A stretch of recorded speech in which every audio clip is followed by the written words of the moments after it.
Vamos lá, pessoal. Então, a gente tem aqui uma questão que foi da prova do Enem em 2020. Ela diz assim, ó, mesmo para peixes de aquários, como o peixe arco-íris, a temperatura da água fora da faixa ideal, de 26 graus a 28 graus, bem como sua variação brusca, pode afetar a saúde do animal. Para manter a temperatura da água dentro do aquário, na medida desejada, utilizam-se dispositivos de aquecimento com termostato. Por exemplo, para um aquário de 50 litros, pode-se utilizar um sistema de aquecimento de 50 watts, otimizado para suprir sua taxa de resfriamento. Essa taxa pode ser considerada praticamente constante, já que a temperatura externa ao aquário é mantida pelas estufas. Utilize para a água o calor específico 4 kJ por quilograma por Kelvin e a densidade de 1 quilograma por litro, ok? Se o sistema de aquecimento for desligado por 1 hora, qual o valor mais próximo para a redução da temperatura da água do aquário? Então, o que a gente precisa entender é o seguinte, o sistema de aquecimento que funciona aquecendo a água do aquário. Quer dizer que sem esse sistema, a água do aquário vai resfriar. Tá? O aquário, a água vai perder calor, vai para o ambiente e aí vai acabar resfriando. Então, esse sistema de aquecimento ele repõe essa quantidade de energia, repõe esse calor que a água está perdendo. E aí ele dá os dados aqui dessa reposição. Né? Se vocês observarem aqui, nós temos aqui uma potência de 50 watts.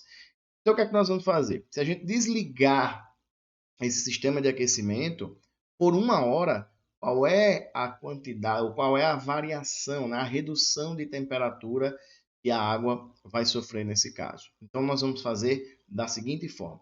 Em uma hora, o aquecedor trabalha com a potência de 50 watts praticamente constante. Então, vamos lá. Se a gente está trabalhando a variação de temperatura de uma substância, e a gente vai medir a quantidade de energia envolvida nisso, a gente vai trabalhar a quantidade de calor trocada por essa substância. Pela equação fundamental da calorimetria, a gente mede a quantidade de calor igual a massa vezes o calor específico vezes a variação de temperatura.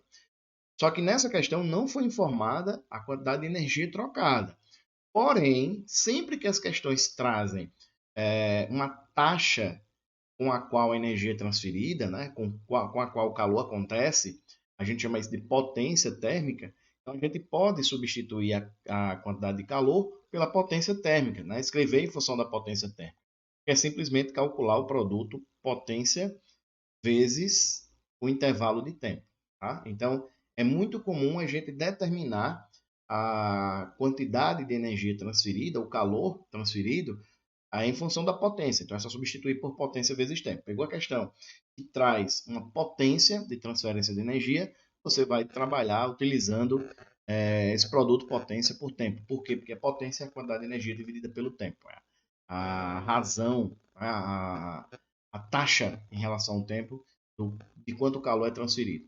E aí eu vou substituindo os valores de massa, né, de calor específico, variação de temperatura, tendo muito cuidado com as unidades de medidas. Olha o que é que eu vou fazer aqui. Ó. A potência, por exemplo, que foi dada de 50 watts, eu vou colocar aqui 50, e a unidade de medida é o joule por segundo, porque o watt no sistema internacional, né, ó, é joule por segundo, tá ok? Vezes o tempo foi dado em horas, né? É 1 hora. E aí eu preciso transformar isso em segundos. Então, 1 hora são 3.600 segundos. Vou colocar aqui a unidade em vermelho para a gente ficar distinguindo. Aí, olha só. Aqui está dizendo que a densidade da água é 1 quilograma por litro. Então, são 50 litros. Se cada litro tem 1 quilograma, 50 litros eu tenho 50 quilos. Então, a massa seria 50 quilogramas. Aí, coloca aqui a unidade quilograma, ok? Vezes o meu calor específico. Olha só a unidade do calor específico. 4 quilo. Olha aqui o múltiplo, né? Kilojoule por quilograma por Kelvin. Aí aqui você vai colocar, ó, 4. O quilo é 10 a terceira, né? 4.000. Ok? 4.000. 4 vezes 10 a terceira. Olha, atenção para a unidade. A unidade seria o joule, porque eu já transformei o quilo, né, em 10 a terceira. dividido aqui, ó, por quilograma por Kelvin, que é a unidade de temperatura, de variação de temperatura que está aqui, vezes a variação de temperatura, que é o que eu estou querendo determinar, tá? Eu vou continuar essa expressão aqui, mas vocês podem notar que todas as unidades aqui, ó, estão sendo simplificadas, tá vendo? Ó, quilograma, quilograma, segundo com segundo. E a única unidade que vai sobrar aqui é o Kelvin. Então, essa variação de temperatura, ela é calculada em Kelvin. Se eu fizer os cálculos aqui, eu ainda posso simplificar o 50 com 50, vai ficar o 3.600 dividido por 4.000. Então, aqui vai dar 3.600 dividido por 4.000, ok? E eu já sei que essa resposta vai dar em Kelvin, tá certo? Então, a minha variação de temperatura aqui vai ser de 0,9 Kelvin. Aí você vai dizer, professor, mas as alternativas aqui estão em Celsius.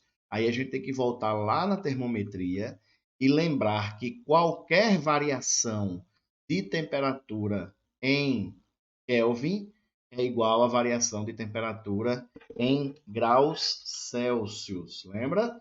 Então, se deu 0,9 Kelvin de variação, vai dar uma variação de 0,9 graus Celsius. Ou seja, se a gente desligar o aquecedor, ele vai deixar de fornecer energia térmica, né?